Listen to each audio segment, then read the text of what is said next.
Hello and welcome to the show. Chances are, by now, you will have heard the news that Toyota road cars are not going to be in Forza 7. A rather peculiar decision, one that I will talk about in a later video in more depth.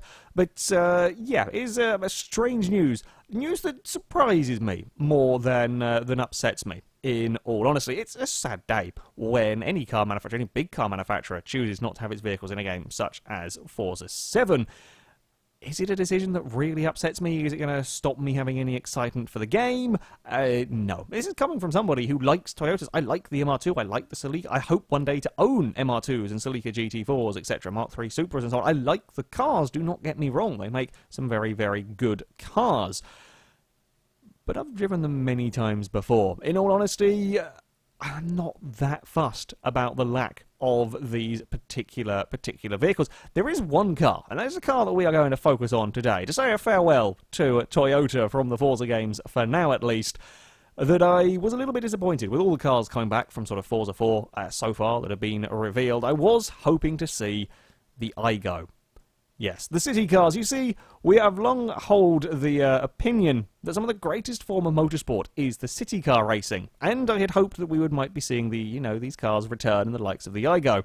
Unfortunately, that is not going to be the case, so it's back to Forza 4 to enjoy such pleasures. So, here we are on the grid with our selection of Aygos. The gods of Forza have been relatively kind to me with a second place on the grid, but, well, anything can happen here at the Iberian circuit. Yeah, we've got some throwback cars, and we're going to go to some throwback tracks. We're using the short layout of this because, well, the Aygo is not exactly the fastest car in the world. In fact, we're going to barely be breaking the speed limit around the course of this race, but that's okay because you don't have to be going massively fast, and it does help when you give people space. God damn it. We're doing 80 miles an hour, and apparently, we're going to go 3 wide into Diabolica. Well, I'm going to try and hang it out wide and maybe get away with holding on to... Only lost one place. Ooh, I thought I saw a flying car in the rearview mirror.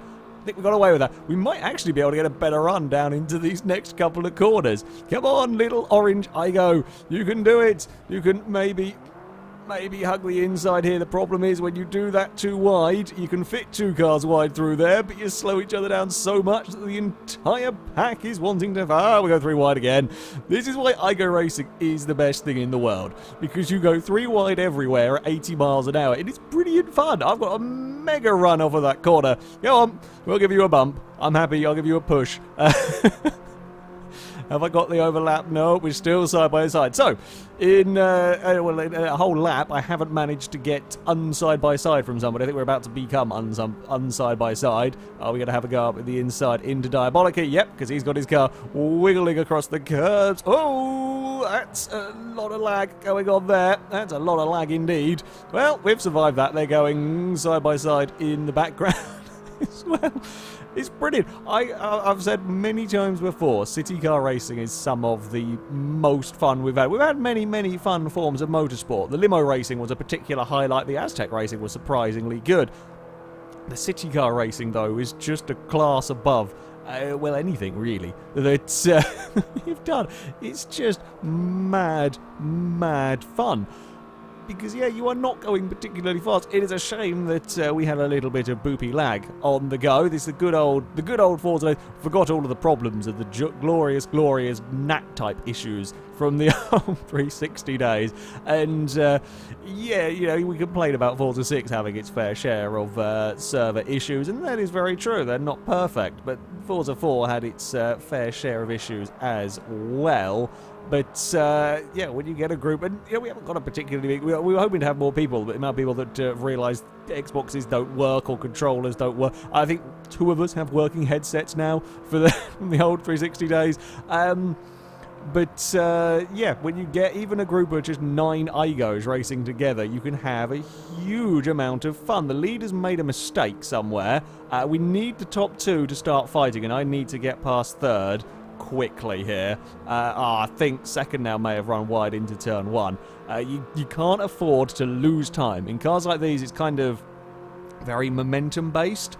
The big sideways moment that we had at Diabolica, we kind of got away a little bit because it is perhaps one of the bigger braking zones almost on the circuit. I know it's weird to say that, but it's there's not particularly big braking zones here at Iberia, and especially in cars like this. It's probably the only real heavy braking zone on the circuit. So momentum is very, very critical around here. You're a little bit slow through one corner and it compromises you through the rest of the lap even potentially, because we're flat out now all the way down through this next section. You may have a little lift through here if you're out of position, which I am. It's not too bad, we can get away with it, but it's not quite a perfect run for me there. Yeah, you see how much the car it's just a different sort of driving in some ways. Now we're not, even if we buzz the limiter, I am not changing out of second gear here. We are not changing out of second gear all the way around turn 1, and we've got a mega run once more. Go on, we're going to fill the gap. We're going to fill the gap by the green Aygo. Follow through. We want a podium. I don't think we're going to have time to try and catch the leader unless he makes a big mistake. I was hoping for the top two to start fighting, but we've all started fighting over second place now, and I think the leader may be able to run clear. We're going to have an Aygo truck around the outside of us. He will not be able to maintain the momentum. The leader's doing his best to throw it away. I saw that wheel on the grass, and again... It's not what you want to be doing there. So we're actually catching at a really awkward point here. There's nothing I can do through that section. God, leader has had a terrible run through here. I've got a massive run, but nowhere to go with it. Come on, little Aygo. We can do this. Stick it down into second. Rev the nuts off the car. Push through turn 1 if they don't want to go fast enough for us. That's the tactic. We're bump driving. Literally bump drafting our way out of turn 1 in Aygos. I'm not sure anybody's ever said that before, and I'm not really sure it works. I mean, it got him out of the corner. We are within striking distance, maybe, if the leader makes another mistake. Are we going to go 3 wide on the final lap? We pulled a long way away from the rest of the field. There's a potential for a big dive. Now, I'm trying to get my car slowed down. Oh, is there going to be a gap on the inside? We're trying our best to make it 3 wide on the final lap. 4th place has got the best run of the lot of us. We're going to have to, well, be patient and hope. I'm not sure there's much I can do into these final quarters other than don't make a mistake. Drive them perfectly in the orange Aygo, and maybe we can sweep around the outside for a second. No, we're out of tarmac. What a bloody race that one was. I tried. I threw everything at it. On the final lap. Just ran out of space. What a bloody brilliant race, though. And there was also a very, very big lag crash in the background. And that's why Aygos are brilliant. For our second race, we have got lightly upgraded Aygos. You don't need to get 300 horsepower and a crazy engine swap in these cars to make them, well, kind of the perfect race car. All you need is just over 100 horsepower, some slight handling tweaks, a little bit better brakes, a little bit better suspension, a bit better tyres and so on, and then you get cars that are truly brilliant, even more brilliant than the standard car to go racing with, because they've got that little bit more acceleration. You can throw about a little bit more through the corners, and yeah, a track like Tsukuba should hopefully prove to be very, very close indeed. I did find in testing that first gear isn't as good as I remember it to be. First gear is kind of a little bit of a death sentence in these cars, for me at least. But there we go. We are all over the back of the leader.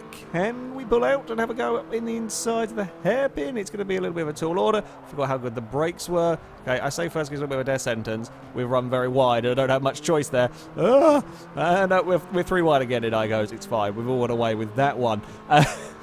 I was trying to get a kind of cut back to the apex of that hairpin, and it didn't quite work out. The yellow car actually got away with that more than I did by running wide. There is actually some oversteer going on from the front-wheel drive Aygo. Somebody's got bumped around a little bit, shuffled in the background. Can I do anything up towards turn 1? I think it's unlikely, to be honest with you. Oh, I wasn't really intending on going for that. Oh, there's been some contact further back. I think everyone... Cars have got spun and then they've got sorted back out again. One thing you immediately notice going back to Forza 4 is you can get away with so you can get away with more contact, but the cars don't ping off each other randomly like they do on later Forza games, which is quite nice. If there is a bump, you don't just get fired off into the scenery. I mean, you might nudge a car wide, but they don't go soaring off the track and so on. Contact is handled a bit better. A fair bit better, in fact, on Forza 4. We've got a mega run up into the hairpin. Can I do anything with it, though? Maybe. I've actually got my car in the groove through that turn pretty well there. The issue is, yeah, on that outside line, on that higher line, you can sometimes get a better run off at the corner. It was almost a good overtake, but there we go. We are going to go nose to tail into the final corner. You can't quite take it flat out. Oh, try and panic and avoid stuff. Black and red car might make up a lot of positions here. Oh, not again. How many times in these relatively short races are we going to find ourselves going 3 wide into corners? We're going to eat all of the curb there. The yellow car's going to try and do a cutback and maybe get one of the positions. Yep, he is. And it's going to be a second place for me, I think, finally, after all of this. I might finally be able to consolidate second if I don't go and do something stupid like running wide out of that hairpin. Again, we're on that slightly wider line. I can get away with carrying a bit of speed on the exit. Oh, that might have been pushing my luck a smidge too much. Nice being at Tsukuba as well. Not ever my best circuit in terms of lap speed around here. Most notorious for me being able to roll in weird and wonderful places. Turn 1 in particular is a corner that I managed to roll an Escort once on and never ever been able to since. Final turn has seen many a car go over. Unlikely to see the Aygos though. While these things are sportier and grippier than the normal one. Oh, I'm trying to carry too much speed into there. Yeah, these are sportier and grippier than the normal one. They aren't quite so grippy that they'll topple over. Wouldn't take much to make them tumble over here, but in their current spec, is very unlikely. That being said, you never really know on Forza 4. We've lost that second place.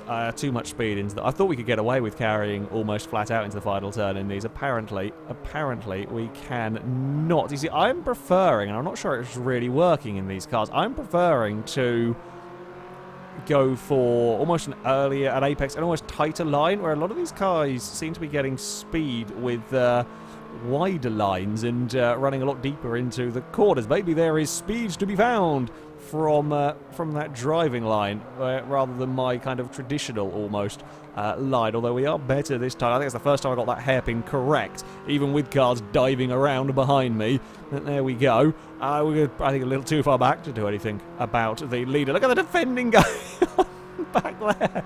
That is all the way to the grass as the Aygos are wiggling their way through the final turn. Everyone's got oversteer, it seems, at some point through that final corner. Unfortunately, not really anything. Nowhere to go at that particular point for me. Still some really interesting lines going on into turn 1. I think the yellow car might have got that position back. I don't know. They're still going side by side as we're going to look for a way up into second place. There's only 7 of us left. We'll have to back out, unfortunately. There's only 7 Aygos in this race, and yet this is still some of the most fun racing. Maybe the leader's got himself in a little bit of a lonely spot. That is the way that it can go sometimes. Come on!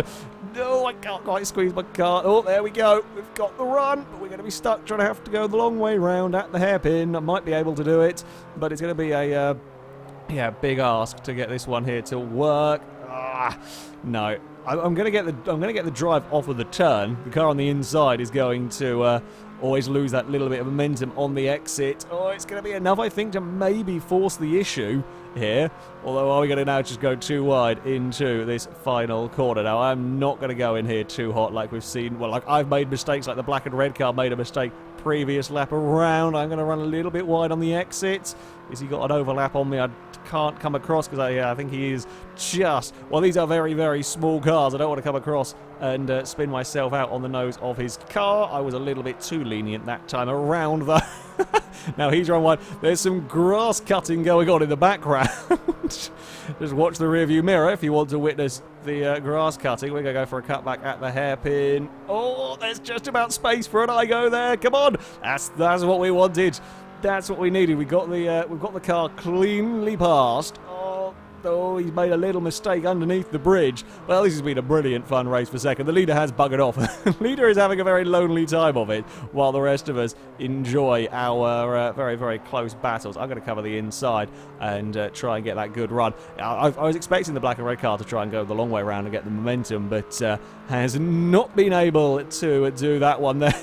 Still fighting over that fourth place. I think 3 or 4 different cars have had fourth place in the last couple of laps. Run into the final corner with plenty of speed. In fact, the car behind has carried a little bit more than I did around there, but it's not going to matter. I will take a second place. Oh, the Aygos are brilliant. What a fantastic, fantastic race. I think some of the most hard-fought for racing we've had in a long time in the little Aygos. But that is going to be it for this video. Now, me and Tax Johnson also messed around with some Toyotas in some online races on Forza 6. Sadly, my recording for that did take a little bit of a swan dive off a cliff. However, you can see the video from his point of view, and with my commentary and so on going on as well with that over on his channel. I'll put a link in the description to this video so that you can go and watch that. That's going to be it from me. Thank you very much for watching, and until next time, goodbye.